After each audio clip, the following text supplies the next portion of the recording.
Halo guys, kembali lagi bersama saya Azu di channel Azu9 Review. Nah, kali ini mari kita lanjutkan alur cerita Si Bodoh Keturunan Klan Gacor. Dan part keempat season kedua, mari kita mulai.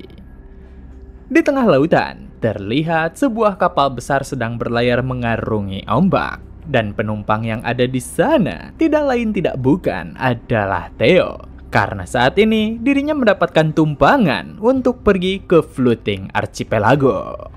Tentang Floating Archipelago sendiri, itu merupakan wilayah aliansi perdagangan dengan sejarah dan tradisi yang sangat berbeda. Sampai-sampai membuat sang kaisar mengakuinya sebagai wilayah otonom.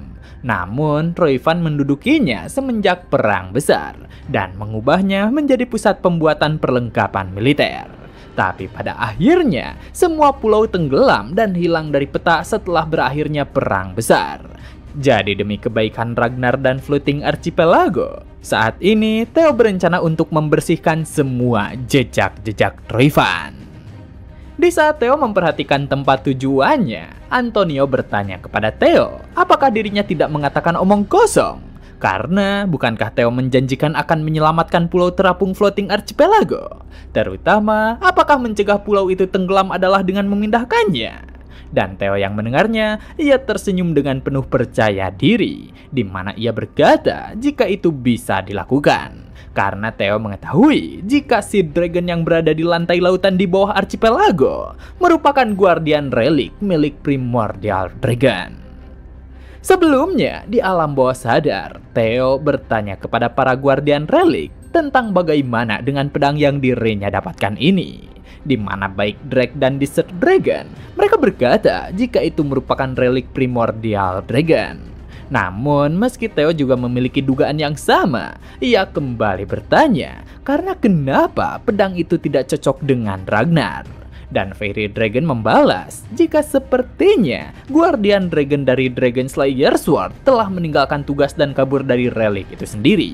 Di mana contoh yang dapat Theo sendiri pahami adalah kehadiran dari Griffin. Karena sebelumnya Griffin pernah berusaha melarikan diri dari relik dan mencoba mengambil alih tubuh Theo. Dengan penjelasan tersebut, Theo masih penasaran karena apakah Griffin bisa melakukannya jika membayar harga untuk lari. Tapi Griffin membalas jika itu merupakan hal yang gila, karena hanya orang itu saja yang bisa kabur dan masih dapat bertahan hidup. Mendengar akan itu, Theo memahami jika tidak semua orang bisa melarikan diri dari relik Primordial Dragon. Jadi itu dapat menjelaskan jika mana yang dilepaskan darinya merupakan mana yang cukup untuk mengangkat seluruh pulau archipelago. Namun di saat Theo mengatakan hal itu, ia terkejut dan berkata, apakah jika dirinya bisa melampaui kekuatannya, ia bisa menggerakkan pulaunya secara langsung? Di mana Drake membalas jika secara teori hal itu memungkinkan. Tapi Theo harus menyegelnya terlebih dahulu. Jadi apakah Theo yakin bisa melakukannya? Dan Fairy Dragon menambahkan, meski orang itu sudah kehilangan sebagian kekuatannya setelah lari dari relik, ia tetaplah salah satu guardian yang terkuat. Namun Griffin malah meremehkannya, karena apakah Theo bisa mencapai lantai lautan dalam? Dan Theo dengan yakin membalas jika dirinya memiliki rencana sendiri. Rencana untuk mencapai ke sana, dan cara untuk menyegelnya secara benar. Kembali ke saat ini, Antonio yang ada di sana, ia bertanya, apakah patung besar yang ada di pulau itu memiliki kekuatan untuk menyelamatkan pulau? Tapi kenapa para penduduk asli tidak mengetahuinya? Namun dengan pertanyaan yang meragukan, Theo membalas, apakah Antonio masih curiga meski telah ditunjukkan Dragon Slayer Sword yang asli? Jadi atas pertanyaan itu, Antonio hanya dapat tertekan, serta menjelaskan jika sebenarnya dirinya cukup khawatir karena takdir dari kampung halamannya sedang dipertaruhkan. Jadi seharusnya Theo mengerti tentang situasinya kali ini. Di mana dengan perkataan tersebut, Theo pun sedikit memahaminya. Jadi ia meminta Antonio untuk mengantarkannya ke sana karena dirinya akan memastikan untuk menyelamatkannya. Tapi di balik itu semua, Theo sendiri sedang mencoba menyelesaikan subquest yang dimilikinya, di mana tentang Dragon Slayer Sword Balmung ingin kembali ke tempat peristirahatan aslinya. Jadi apa yang perlu dilakukannya adalah mencari lokasinya, mengalahkan Guardian, dan mendapatkan hak untuk menggunakannya. Singkat waktu, di malam hari, terlihat jika Antonio memanggil seluruh bawahannya, di mana ia memberikan misi kepada mereka untuk membantu Theo mendekati patung Colossus of Grimhild, dan setelahnya ia akan mengurus masalahnya seorang diri. Jadi karena lokasi yang dimaksud dijaga ketat oleh Draven, apa yang perlu mereka lakukan adalah menggunakan rute penyusupan secara diam-diam. Di mana dengan perintah itu, setiap pasukan menerimanya dengan antusias. Jadi atas hal itu, Antonio menyerahkan segala tugas terhadap Theo. Tapi di balik itu semua, di antara pasukan yang dibawa oleh Antonio, nyatanya pasukan tersebut telah disusupi oleh mata-mata. Beberapa saat kemudian, di lokasi patung Colossus of Grimhild, terlihat jika penjagaan tempat itu sangatlah ketat. Namun di sebuah halaman yang kosong, Theo yang telah diantar oleh kelompok prajurit, ia telah tiba di lokasi yang dimaksud. Tapi salah satu prajurit memberitahukan agar Theo tetap waspada, karena meski berhasil menerobos, para prajurit Draven bisa saja mengetahuinya. Dengan peringatan itu, Theo mengeluarkan Dragon Slayer Sword, di mana ia berterima kasih atas kerja keras para prajurit. Jadi karenanya, mulai saat ini dirinya akan bergerak seorang diri. Di mana di saat para prajurit melihat pedang tersebut, mereka benar-benar senang, karena Dragon Slayer Sword yang asli dapat mereka temui kembali. Namun mengalihkan rasa senang para prajurit, Theo yang mengeluarkan pedang tersebut, ia dapat merasakan jika reaksi pedang itu semakin kuat. Jadi karena dirinya mengetahui tempat yang memanggil pedangnya, dengan segera Theo bergerak ke atas patung. Melihat tindakan dari Theo, si prajurit yang merasa senang, ia bergumam jika saat ini Archipelago memiliki harapan untuk bangkit. Namun tiba-tiba dirinya ditikam oleh seseorang. Karena nyatanya, prajurit yang lain merupakan antek-antek klan Draven. Jadi, karena mereka menemukan pedang yang dicari, tentu saja mereka akan merebut kembali Dragon Slayer Sword dari tangan Theo. Kembali ke sisi Theo, ia yang telah tiba di atas patung dapat merasakan jika reaksi pedangnya semakin kuat. Namun masalahnya, ia tidak mengetahui apa yang akan terjadi selanjutnya. Jadi, karena misi miliknya adalah mengembalikan pedang itu ke tempat asal, akhirnya Theo menancapkannya seperti patung Colossus Grimhild. Hanya saja meski telah ditancapkan, Theo sedikit penasaran karena kenapa tidak ada reaksi sama sekali. Jadi, apa mungkin dirinya masih belum menyelesaikan misinya? Tapi di saat yang bersamaan, si botak yang merupakan antek-antek Draven, dirinya bersiap menebas Theo. Hanya saja meski si botak melakukan penyergapan, ia terkejut karena Theo telah menghilang dengan cepat. Dan selanjutnya, si botak terhempas akibat tendangan dari Theo. Mendapatkan serangan itu, si botak benar-benar penasaran karena sejak kapan targetnya ada di belakangnya. Yang mana karena perlawanannya, rekannya yang datang dari belakang tentu saja bertanya, apakah si botak baik-baik saja? Dan si botak membalas jika dirinya baik-baik saja. Tapi karena targetnya cukup kuat, ia memperingati rekannya untuk jangan gegabah. Di saat pertarungan itu terjadi, para prajurit yang menjaga di area patung, mereka cukup terkejut dengan suara gemuruh. Di mana di saat mereka memperhatikan ke arah patung, mereka benar-benar terkejut. Karena saat ini terlihat jika patung Colossus of Grimhild telah runtuh. Di tempat lain, Antonio yang memperhatikan dari area luar, ia cukup penasaran dengan tindakan dari Theo. Karena kenapa mereka lama sekali. Namun, di saat dirinya mempertanyakan hal itu, salah seorang prajurit yang baru saja kembali, ia mengabarkan jika mereka dapat masalah, di mana pria abu-abu dan beberapa rekannya yang masuk ke dalam area tiba-tiba menyerang klien. Jadi atas hal tersebut, Antonio benar-benar terkejut karena dirinya tak menyangka jika pihak Draven sudah menyusup sedalam ini. Kembali ke tempat Theo berada, terlihat jika pertarungan masih terus berlanjut. Namun meski begitu, Theo merasa jika para bajingan yang mengepungnya hanya bertindak pasif. Jadi jelas jika mereka sedang mengulur waktu. Dan karena klan Rayvan sudah menguasai area pelabuhan ketiga, sepertinya mereka sedang menunggu bala bantuan. Tapi mau bagaimanapun mereka bertindak, tentu saja Theo takkan membiarkannya. Jadi setelah mempersiapkan sebuah serangan, Theo langsung menebaskannya tepat ke arah patung Grimhild, di mana dari serangan tersebut, sebuah kotak kubus relik mulai tergali dari sana. Melihat benda tersebut, si botak tentu saja tak menyangka. Jadi karena dirinya mengetahui apa yang akan Theo lakukan, ia memerintahkan anggotanya untuk menghentikannya. Sedangkan Theo, dirinya baru menyadari jika quest yang perlu diselesaikan adalah mengembalikan Dragon Slayer Sword Balmung ke tempat asalnya. Dan jika tempat yang dimaksud merupakan tempat peristirahatannya, jelas jika itu merupakan kotak relik yang baru saja muncul. Jadi tanpa ragu, Theo langsung menancapkan pedangnya tepat ke kotak relik tersebut. Dimana karena tindakan dari Theo, sebuah ledakan keras langsung terpancar. Sampai-sampai patung Colossus Grimhild runtuh dibuatnya. Singkat waktu, terlihat jika Theo baru saja terbangun dari pingsannya. Namun di saat dirinya memperhatikan sekitarnya, ia merasa jika dirinya telah berada di dalam dungeon relik.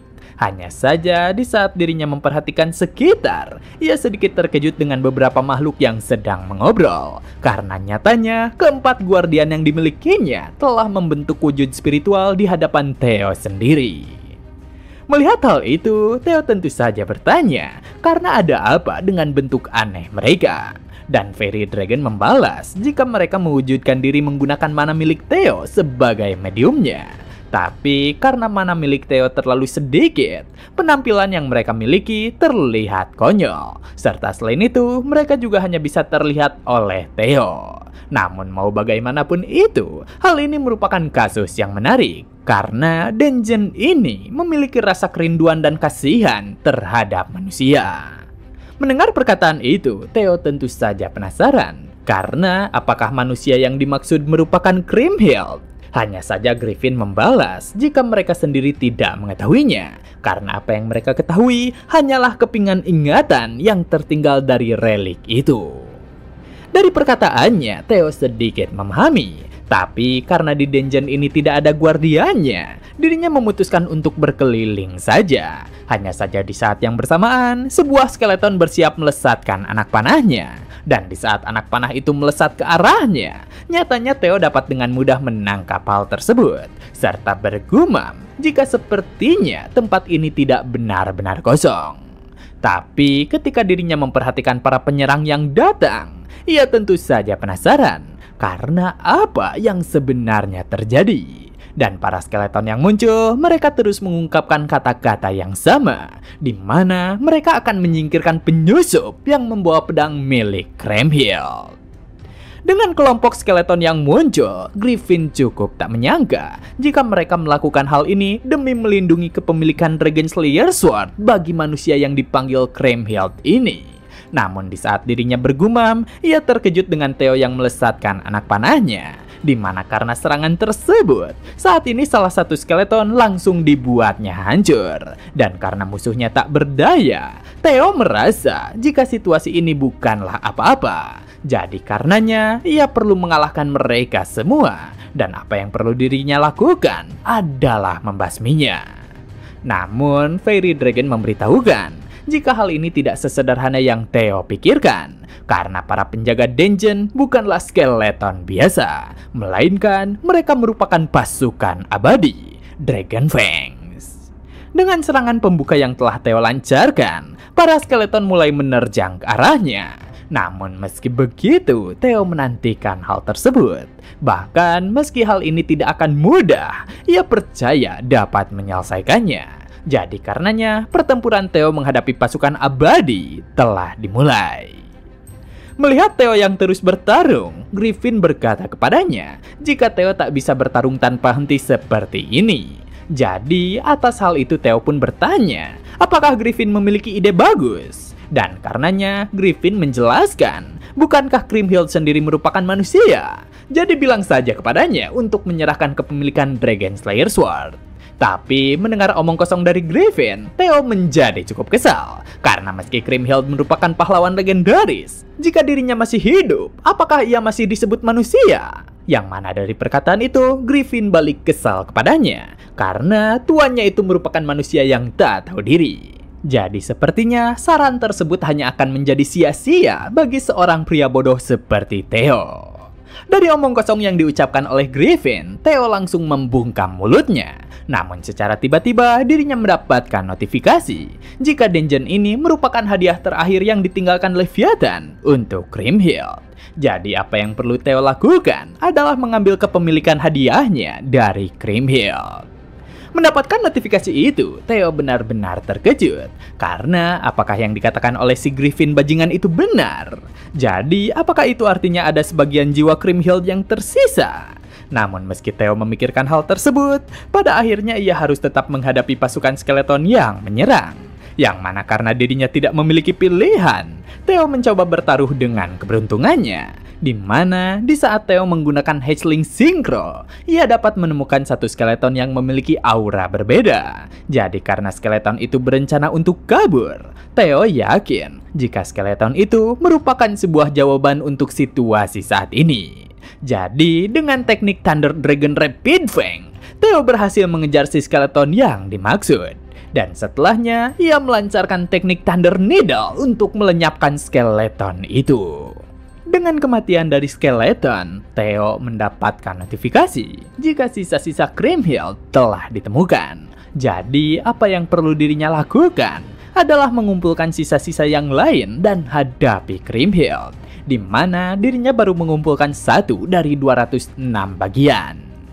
Mendapatkan bagian dari skeleton yang telah dikalahkannya, notifikasi menunjukkan jika ini merupakan tulang belakang servikal ruas ketiga milik Kriemhild. Yang mana atas petunjuk itu, Theo memahami jika apa yang perlu dirinya lakukan adalah mengumpulkan semua bagiannya.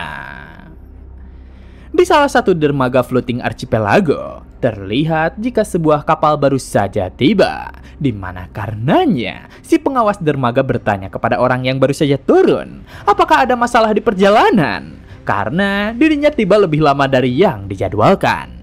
Dan orang itu membalas jika ini bukanlah masalah, serta setidaknya hujan yang terjadi saat ini akan membantu segalanya menjadi lebih mudah. Dan karena itu jugalah orang tersebut langsung bergerak pergi dari sana. Dengan kepergiannya, si pengawas dermaga langsung melakukan pengecekan. Namun di saat ia memperhatikan isi kapal, dirinya benar-benar terkejut karena para penumpang yang ada di sana telah tewas sepenuhnya. Jadi ia bertanya-tanya tentang apa yang sebenarnya telah terjadi. Sedangkan si pria misterius yang pergi terlebih dahulu, ia mengejek orang-orang bodoh yang tinggal di pulau ini. Karena meski Dragon Slayer Sword berjalan tepat ke arah mereka, tetap saja hal itu lolos dengan mudah. Tapi siapapun yang memegangnya, itu tidaklah penting. Karena floating archipelago sudah ada di tangan kelompoknya, di mana nyatanya ia merupakan Noel, pilar ke-9 dari klan Raven. Dan begitulah part kali ini telah selesai. Jangan lupa like jika kalian suka dengan konten yang kami bawakan. Serta terima kasih banyak kepada kalian semua yang telah menonton video kali ini. Saya Azu dan sampai jumpa kembali di video berikutnya.